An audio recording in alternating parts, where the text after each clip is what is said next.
শেখ হাসিনাও পালাবে না, তার কর্মীরাও পালাবে না।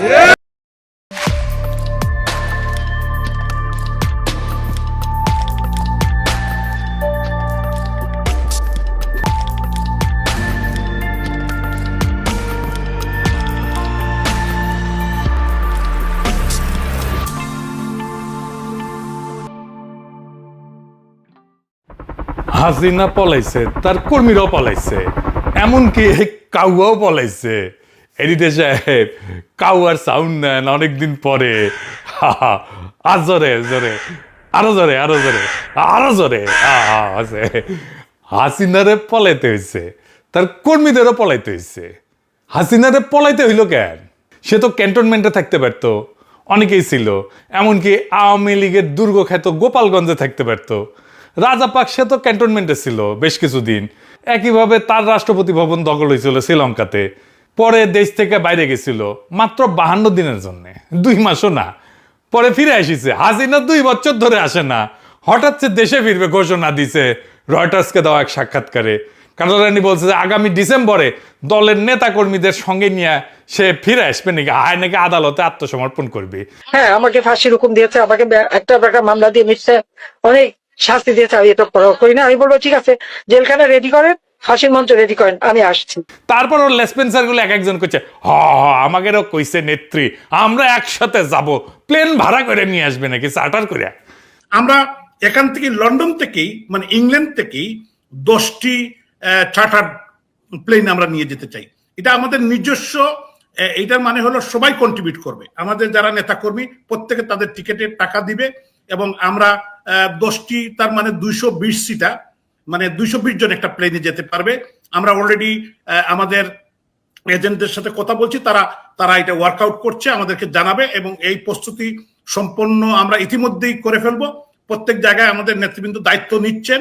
তো আমরা প্রস্তুতি নিচ্ছি এবং নেত্রীর আমরা চেষ্টা করব নেত্রীর প্লেন লামার আগেই আমরা যাতে সেখানে থাকতে পারি। আমাদেরকেও তিনি নির্দেশনা দিয়েছেন যে আমরাও যেন সব তার সঙ্গে একসঙ্গে আমরা যারা এখানে অবস্থান করছি আমরা যেন দেশে ফিরে যাই। আপনি এটা শুনেছেন, এটাও জানেন আমাদের মাননীয় নেত্রী যা কিছু সিদ্ধান্ত নেন বুঝে শুনেই নেন এবং তিনি তার সিদ্ধান্ত অবিচল থাকে। এখন প্রশ্ন হইতেছে, হাসিনা কেন ফাঁসির দড়ি গলা পড়ার জন্য আসতে চাইতেছে?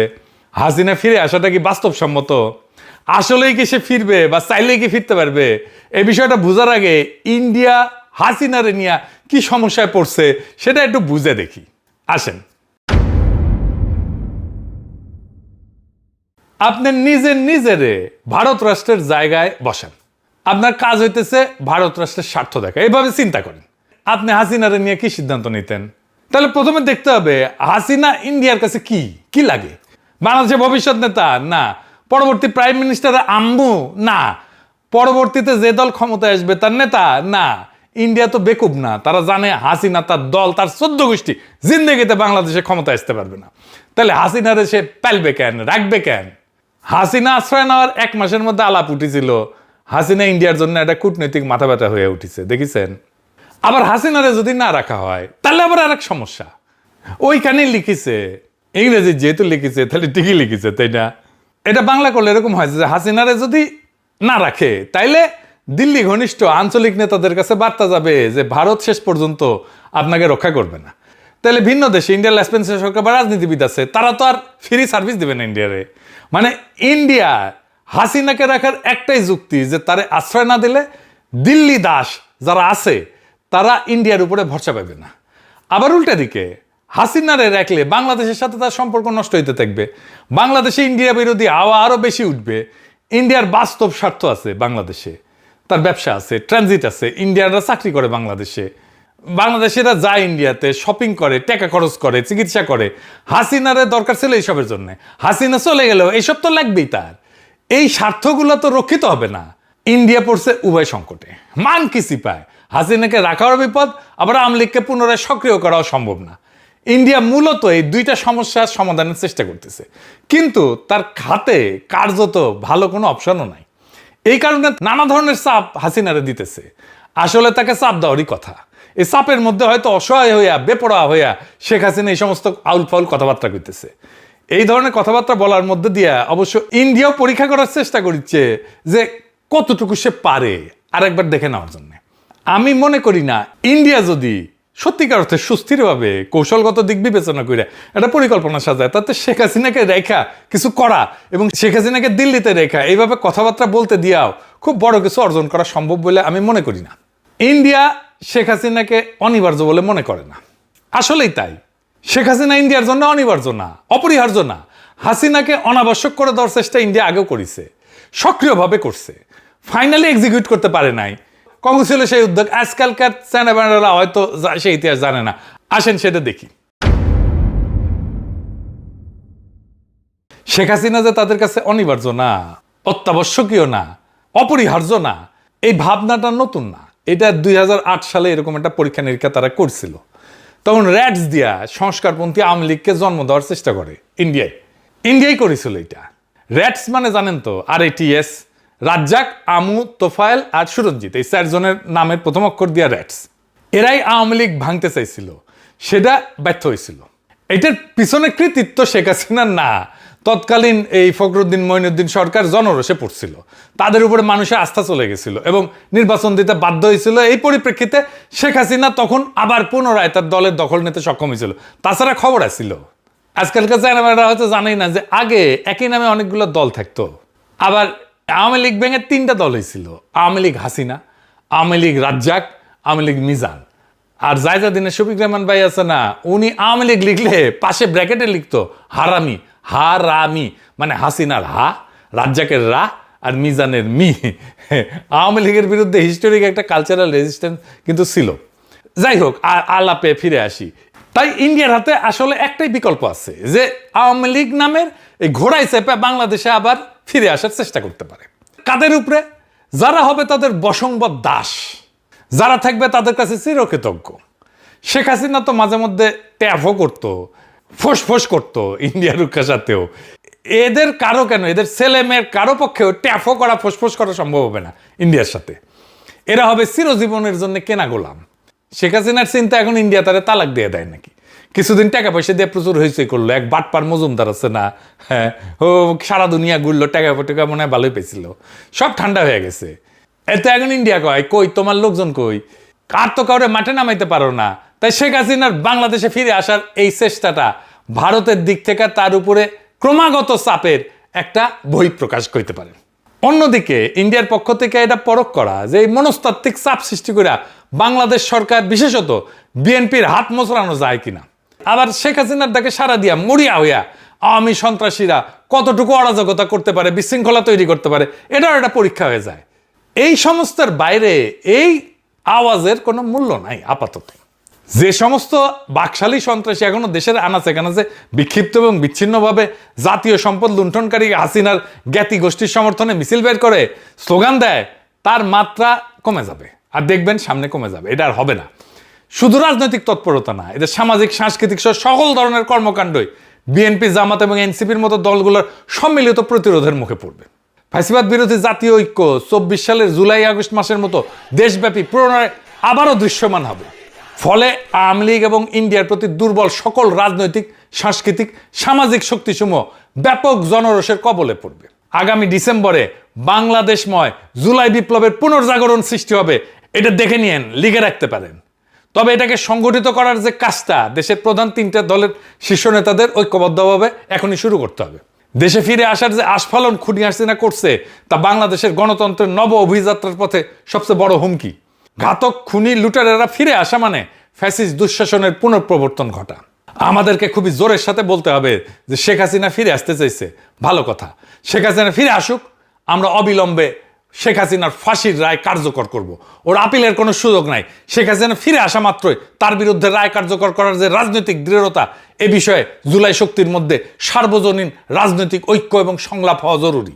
শেখ হাসিনার রায় কার্যকর করার ব্যাপারে দৃঢ়তা এবং স্পষ্ট বার্তাই এই সমস্ত চালবাজি, ধাপ্পাবাজি এবং চাপ তৈরির কৌশল কার্যত পরাজিত করে দিতে সক্ষম।